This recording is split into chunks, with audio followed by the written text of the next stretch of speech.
আসসালামু আলাইকুম, সাথীস কিচেনে সবাইকে স্বাগতম। আজকের রেসিপি হবে শোল মাছ বোনা। এইখানে দুইটা শোল মাছ আমি সুন্দরভাবে পরিষ্কার করে নিয়েছি, নিয়ে এখন মূল রান্নায় চলে যাব। এখানে আদা বাটা, পেঁয়াজ বাটা, রসুন বাটা, শুকনো কাঁচা মরিচ দিয়ে ভালো করে তেলের সঙ্গে মশলাটাকে কষিয়ে নিব। এইভাবে কষিয়ে নিলে রান্নার টেস্টটাও অনেক ভালো হয়, রসুনের গন্ধ থাকে না।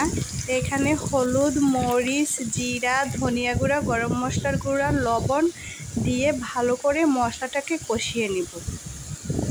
কষানো হয়ে গিয়েছে, এখন আমি মাছ দিয়ে দিব। মাছ দিয়ে ভালো করে মশলার সঙ্গে কষাবো। কষানো হয়ে আসলে পরিমাণ মতো পানি দেব। ঝোলের পানি দিয়ে আমি রান্নাটা কমপ্লিট করে নিব। যারা আমার চ্যানেলের ভিডিওগুলো দেখেন তাদেরকে অনেক ধন্যবাদ আমার পাশে থাকার জন্য, সাপোর্ট করার জন্য। আপনাদের সাপোর্টে আজকে আমি এই পর্যন্ত আসতে পেরেছি। আশা করি আপনারা আমার চ্যানেলের ভিডিওগুলো বেশি বেশি করে শেয়ার করবেন,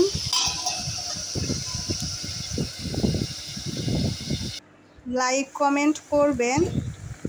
রান্নাটা প্রায় হয়ে এসেছে, আমি নামিয়ে নিব।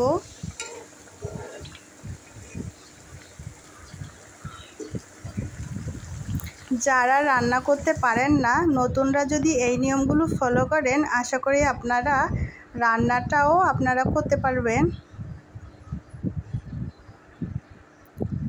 শোল মাছ ভুনা হয়ে গিয়েছে, এখন আমি ঢেঁড়স ভাজি করব।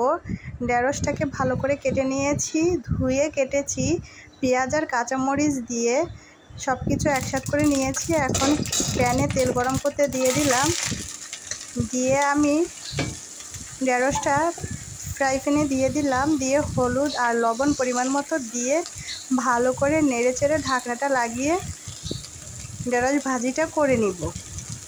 অনেক আপুরা আছেন যে ঢেঁড়স ভাজি করতে পারেন না, যে ঢেঁড়স ভাজি করতে গেলে অনেক পরিমাণে তেল দিয়ে দেন আর ঢেঁড়সটাকে একদম ঘুটে ফেলেন। দেখুন, আজকে আমি ঢেঁড়স ভাজি করব, একদম আস্ত আস্ত থাকবে, খেতেও অনেক মজা লাগবে অল্প তেলে। আজকে আর আমার এই ঢেঁড়স ভাজিটা আপনাদের ভালো লাগলে লাইক কমেন্ট শেয়ার করে পাশে থাকবেন আর আমার চ্যানেলটাকে সাবস্ক্রাইব করবেন।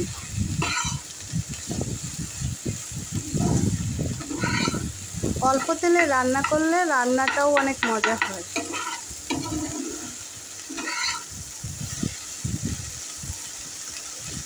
এখন আমি ঢাকনাটা লাগিয়ে দিব কিছুক্ষণের জন্য। মাঝে মাঝে ঢাকনাটা উঠিয়ে আমি নেড়ে চেড়ে দিব, যাতে নিচে থেকে লেগে না যায় বা পুড়ে না যায়। আমার ঢেঁড়স ভাজিটা প্রায় হয়ে গিয়েছে, এখন আমি নামিয়ে নিব।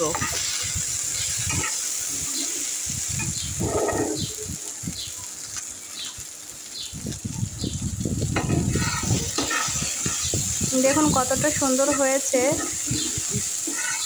যেইভাবে ঢেঁড়সটা কেটেছি ঠিক ওইভাবেই আছে, ভেঙেও যায়নি, ঘুটেও যায়নি। দেখুন কতটা সুন্দর হয়েছে।